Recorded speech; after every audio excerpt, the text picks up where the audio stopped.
मैं बताऊंगा, मैं पापा से बात पहले करूंगा। नहीं, कल तुमने की थी, आज मेरी बारी है।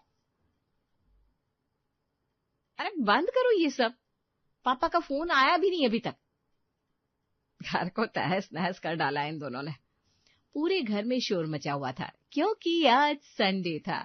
ड्राइंग रूम चीखों और हंसी से गूंज रहा था क्योंकि राजू और पिंकी, जो कि जुड़वा भाई बहन थे, अपने पापा मनोज से बात करने के लिए झगड़ रहे थे।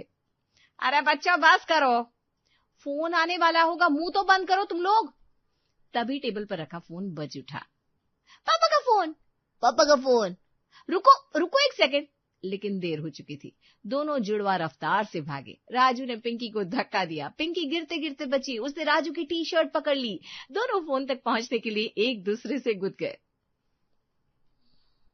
वाह, WWE हीरो लाइव। मैं भैया को वीडियो कॉल कर देता हूँ, लाइव टेलीकास्ट होगा। रोहन मत करो, लाओ मुझे दो फोन। ये क्या तमाशा बना रखा है, फोन दे दो किसी के हाथ में। और तभी लड़ते झगड़ते दोनों बच्चे रोहन से टकराए और मोबाइल फोन हवा में उछला। सबकी निगाहें उस पर टिकी थी, लेकिन रोहन ने कैच कर लिया। Oh thank God. ये लीजिए भाभी। गंगा ने कॉल रिसीव की। आधी सांस अटकी हुई। दूसरी तरफ से उनकी दुनिया की आवाज आई, मनोज की। हेलो, घर में सब ठीक है? पापा मैंने गोली मारी, पिंकी नहीं मार पाई। झूठ पापा, मैंने मारी थी, राजू झूठ बोल रहा है। शांत, दोनों शांत हो जाओ। सब ठीक है यहाँ, तुम कैसे हो? बस चल रहा है, काम का प्रेशर थोड़ा ज्यादा है। गंगा का दिल एक अजीब सी चुभन से भर गया। उस आवाज में थकान थी, एक ऐसी थकान जो सिर्फ शरीर की नहीं, रूह की होती है।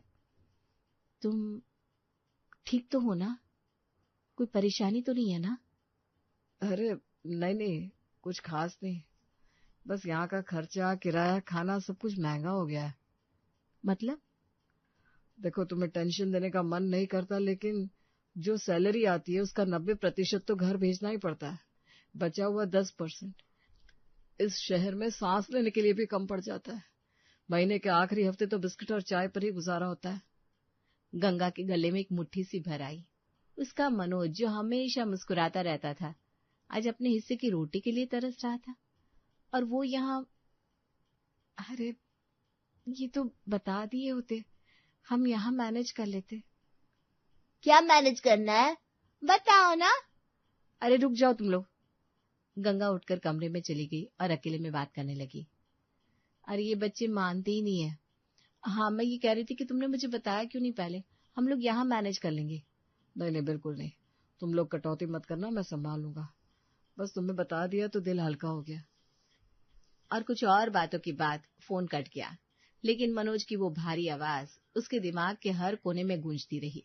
वो रसोई में काम करने लगी, लेकिन उसकी आंखों के सामने बस चाय बिस्किट खाता मनोज नजर आ रहा था। मेरा पति भूखा सो रहा है, मेरा पति, और मैं यहाँ बच्चों को नए कपड़े दिलाने की जिद सुन रही हूँ।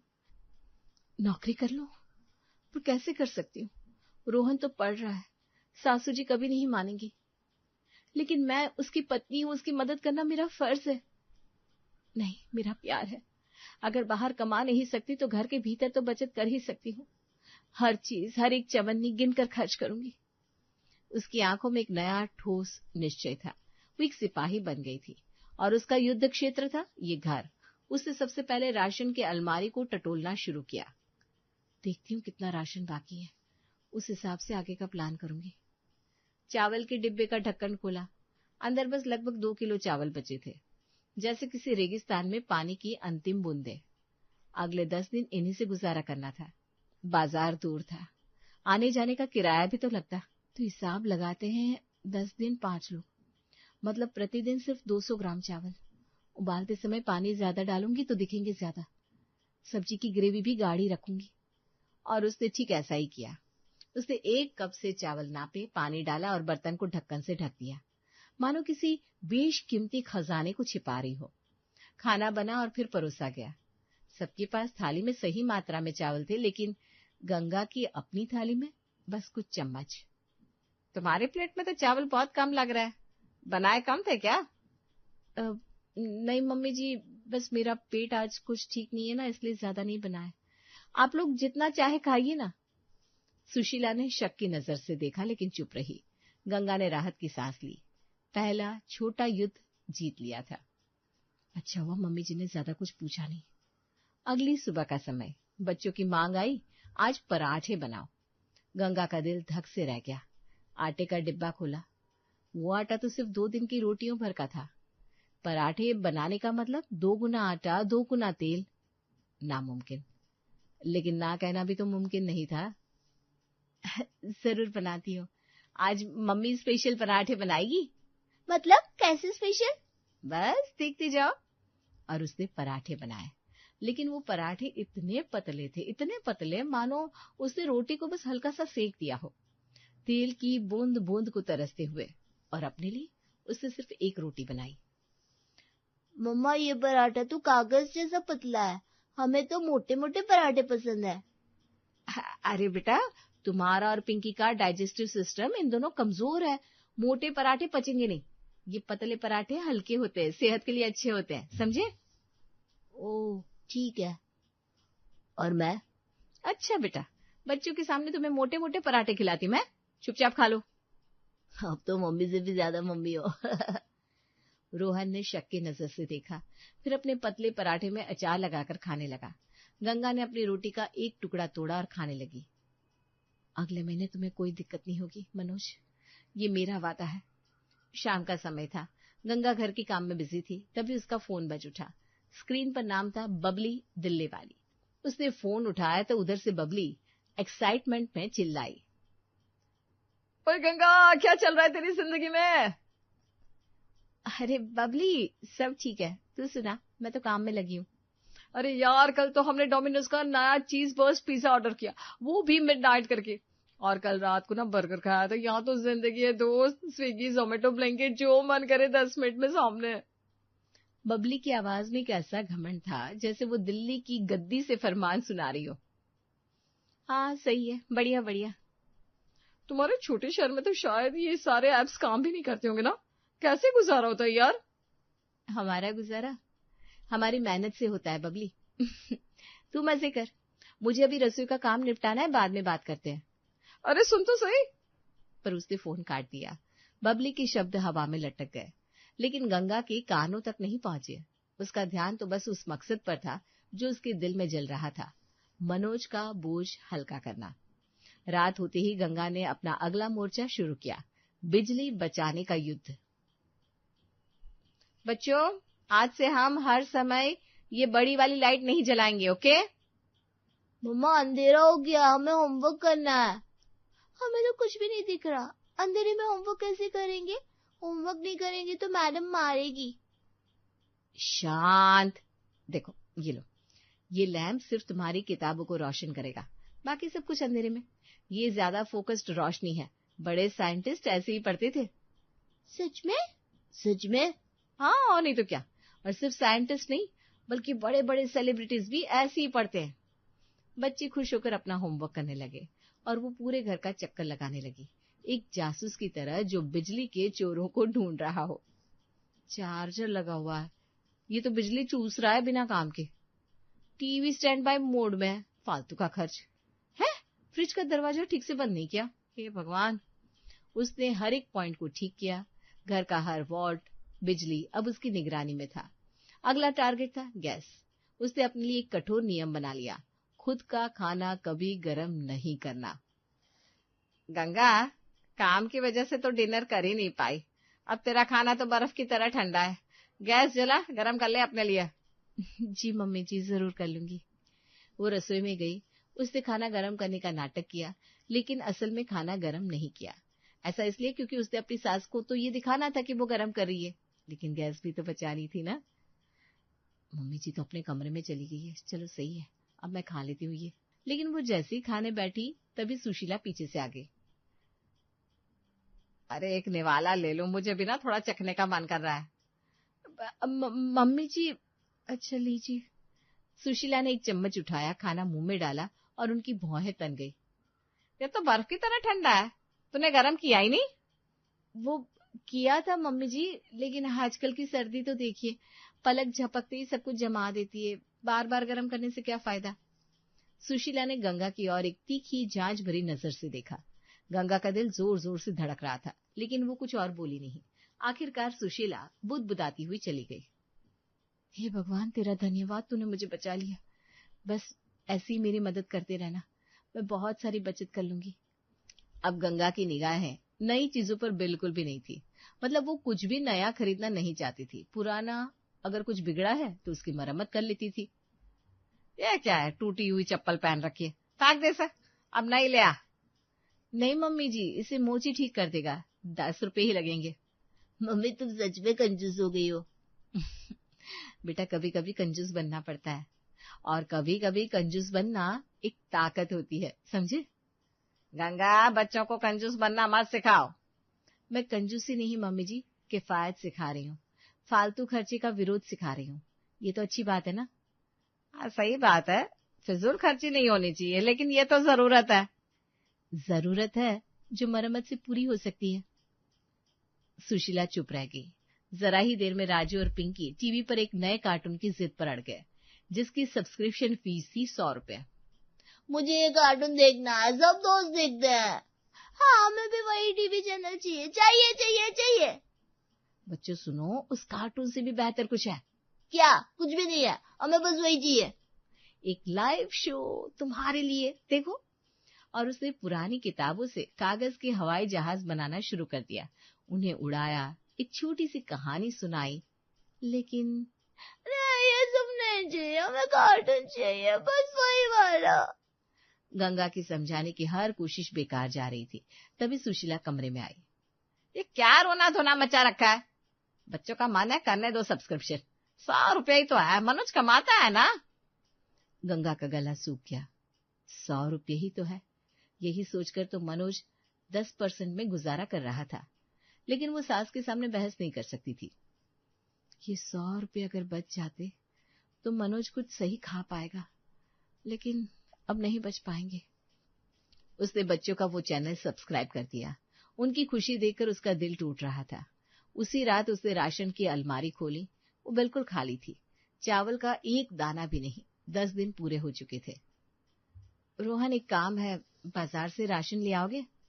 अरे भाभी, आज तो प्रोजेक्ट सबमिशन है, कल चला जाऊंगा।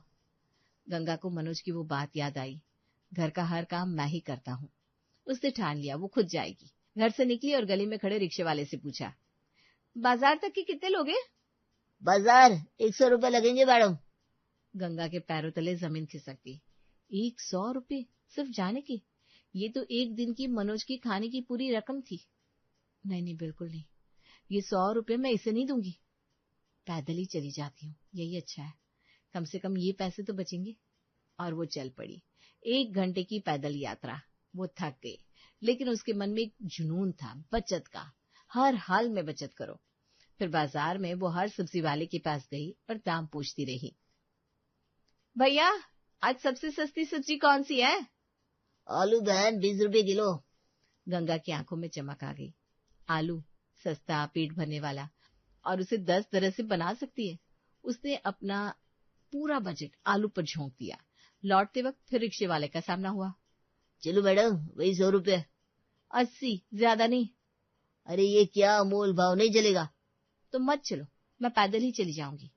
और आखिरकार रिक्शे वाला हार गया। गंगा ने जीत के साथ 80 रुपए दिए। घर पहुंची तो सुशीला हैरान रह गई। ये क्या है, इतने आलू उठा लाई हो, क्या करोगी इतने सारे आलू का? मम्मी जी, आलू सेहत के लिए बहुत अच्छे होते हैं, हम सबको खाने चाहिए, मैंने रिसर्च की है। सुशीला कुछ नहीं बोल पाई, पर तभी रोहन कुछ अनोखा बोल पड़ा। यार, आज तो बहुत मन कर रहा है स्प्रिंग रोल खाने का, चलो मैं ऑर्डर करता हूँ, सब खाएंगे ना? रोहन, बाहर के स्प्रिंग रोल बहुत अनहेल्दी होते हैं, तेल कुछ ज्यादा ही डालते हैं। मैं घर पर बना देती हूँ, देसी स्प्रिंग रोल, ज्यादा स्वादिष्ट, ज्यादा हेल्दी। पर मम्मी। शट अप, कोई कुछ नहीं बोलेगा। रोहन, राजू, पिंकी सबके चेहरे उतर गए, लेकिन गंगा के सामने कोई चारा नहीं था। उसने बचे हुए आटे में बारीक कटे आलू, मिर्च और मसाले डाले, बिना तेल के एक कढ़ाई में सेक कर बड़े बड़े मोटे मोटे रोल बनाए। वाह, ये तो सचमुच डिलीशियस है। सच्ची मम्मा, मजा आ गया। गंगा की जीत हुई थी, लेकिन उसकी सबसे बड़ी लड़ाई तो उसकी अपनी थाली से थी। उसने खुद के लिए खाना बनाना ही बंद कर दिया था। वो घर के बाकी लोगों के बचे हुए खाने को खाकर अपना गुजारा करती थी। तो आज भी नहीं खा रही? मम्मी जी, मुझे आज ना बहुत जोर की प्यास लगी है, पहले पानी पी लूं? आप लोग खाइए ना। और जब सब खा चुके थे तब वो चुपचाप बचा हुआ सब कुछ खा ली थी। सुशीला ने ये सब नोटिस किया था कि गंगा अब सबके साथ खाना नहीं खाती, लेकिन उसे समझ में नहीं आ रहा था कि क्यों। पता नहीं गंगा कौन सी खिचड़ी पका रही है, पता तो लगाना पड़ेगा। तभी गंगा की सहेली मीना का फोन आया। गंगा, कल मेरी बर्थडे पार्टी है तो जरूर आना, डिनर है। अरे वाह, मुबारक हो। लेकिन मीना, मेरी तबीयत ना आजकल बहुत खराब रहती है, शायद नहीं आ पाऊंगी, तुम मजे करना। उसने फोन जल्दी से रख दिया, क्योंकि पार्टी मतलब गिफ्ट, गिफ्ट मतलब कम से कम 500 रुपए। पर उसकी ये बात खड़ी सुशीला ने सुन ली और वो बोली, तबीयत खराब है? क्या हुआ? चल डॉक्टर के पास चलता है। नहीं नहीं मम्मी जी, बिल्कुल नहीं। मैंने पढ़ा है बार बार दवा खाने से हमारी इम्यूनिटी सिस्टम कमजोर हो जाती है। मैं घर पर ही देसी इलाज करूंगी।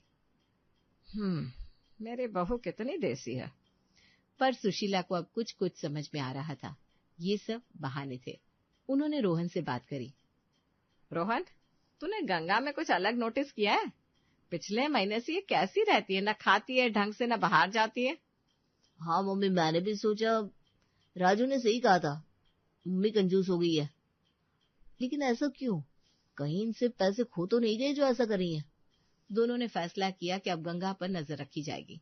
अगले दिन दोपहर में उन्होंने देखा, गंगा ने सबके लिए दोपहर का खाना परोसा, लेकिन अपने लिए थाली ही नहीं निकाली। बेटा तुम? वो किचन में काम है ना, मैं वहीं खा लूंगी। ये कहकर गंगा किचन में चली गई और बर्तनों की आवाज आने लगी। सुशीला और रोहन फौरन किचन में पहुंचे तो देखा गंगा खाली बर्तनों से ऐसे आवाज कर रही थी जैसे खाना खा रही हो। बहू, ये क्या कर रही हो? हाँ, ये दिखावा, नाटक बस हो गया। अब बताओ सच सच क्या बात है? गंगा के हाथ से कटोरी गिर गई, उसकी आंखों में पानी भर आया, वो सिसकियां भरने लगी। मम्मी जी, मनोज, उन पर इतना बोझ है, वो दूसरे शहर में भूखे रहते हैं। मम्मी जी, मैंने सोचा अगर मैं यहाँ थोड़ा थोड़ा बचा लूं तो उनका बोझ हल्का हो जाएगा। वो मेरे पति है मम्मी जी, मैं उनकी मदद कैसे ना करूं? सुशीला और रोहन हैरान रह गए, उनकी आंखें भर आई। ये औरत, ये बहू अपने पति के लिए अपनी भूख, अपनी इच्छाएं, अपनी जरूरतें सब कुछ जला रही थी। तभी दरवाजा खुला और अंदर आया मनोज। उसके हाथ में बड़े बड़े राशन के बैग थे, बच्चों के लिए खिलौने, सबके लिए कपड़े। सरप्राइज! आ गया मैं। देखो, अगले 2 महीने का राशन लेकर आया हूँ। प्रमोशन हो गया मेरा। लेकिन सुशीला ने मनोज की बात काट दी और बोली, अच्छा हुआ तू आ गया, तुझे बहुत जरूरी बात बतानी थी। उन्होंने मनोज को पूरी कहानी सुनाई। मनोज का चेहरा पहले हैरानी से सफेद हुआ और फिर शर्म से लाल हो गया। वो गंगा के पास गया, उसने अपनी पत्नी के पतले थके हुए हाथ अपने हाथ में लिए। गंगा, ये सब तुमने क्यों किया? मैंने तो बस अपना दिल हल्का करने के लिए कहा था, तुमसे कुछ नहीं करने को कहा था। मैं तुम सबके लिए ही तो कमाता हूँ। अगर तुम सब ऐसे रहोगे तो मेरी इस कमाई का क्या फायदा, मेरे जीने का क्या मतलब? गंगा ने मनोज की आंखों में देखा, उसकी आंखों से आंसू की एक बूंद गिरी, लेकिन अब वो दुख के नहीं, राहत के आंसू थे। मैं समझ गई, अब नहीं करूंगी, लेकिन मैं तो बस धर्मपत्नी होने का फर्ज निभा रही थी। मुझे पता है, और आज मुझे ये भी पता चल गया कि मैं दुनिया का सबसे लकी हस्बैंड हूँ। तभी राजू और पिंकी भागते हुए आए और मनोज के गले लग गए। इसके बाद पूरे परिवार ने बैठकर आराम से पराठे खाए और खूब बातें करी।